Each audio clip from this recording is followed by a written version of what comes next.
अमनेर तालुक्यातील ताज्या बातम्या व ठळक घडामोडींसाठी पाहत राहा JBN महाराष्ट्र।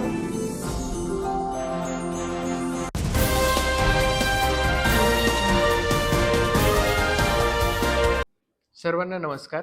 मी रोहन घुगे, जिल्हाधिकारी जळगाव।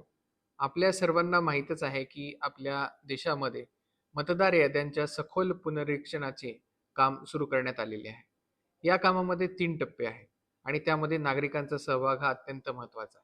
सर्वात पहिल्या टप्प्यामध्ये 2002 मध्ये अशा प्रकारची ॲक्टिव्हिटी यापूर्वी करण्यात आली होती आणि त्यामध्ये जी मतदार यादी तयार झाली होती आणि आत्ताच झालेल्या लोकसभा आणि विधानसभेच्या निवडणुकामध्ये 2024 ची मतदार यादी तयार झालेली आहे। ज्यांचं नाव 2024च्या मतदार यादीमध्ये आहे आणि 2002च्या मतदार यादीमध्ये देखील आहे, त्याचा जो ताळमेळ करता येईल, मॅपिंगची ही पहिली स्टेप आहे। तर ती मॅपिंग होत असेल तर त्याप्रमाणे BLO आपल्या मॅपिंग करून घेतील।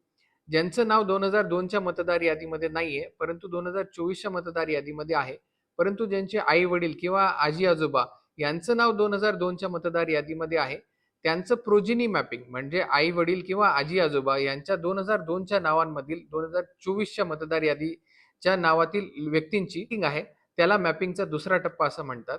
आणि या दोन्ही टप्प्यांमध्ये जे व्यक्ती आढळून येणार नाहीत असे 2024च्या मतदार यादीमधील व्यक्तींची नावं ही अनमॅप्ड नावं असतील, त्यांच्या ठिकाणी BLO हे प्रत्यक्ष हाऊस व्हिजिट किंवा ग्रहभेटी करून हे भेट देतील आणि त्यानंतर मग त्यांची जी मॅपिंग आहे, जी प्रोजिनी मॅपिंग किंवा इतर कुठल्या पद्धतीची मॅपिंग आहे, ती BLOच्या प्रत्यक्ष व्हिजिट नंतर 2024च्या मतदारसंघातल्या मतदार यादीमधल्या अनमॅप्ड लोकांची मॅपिंग होणार आहे।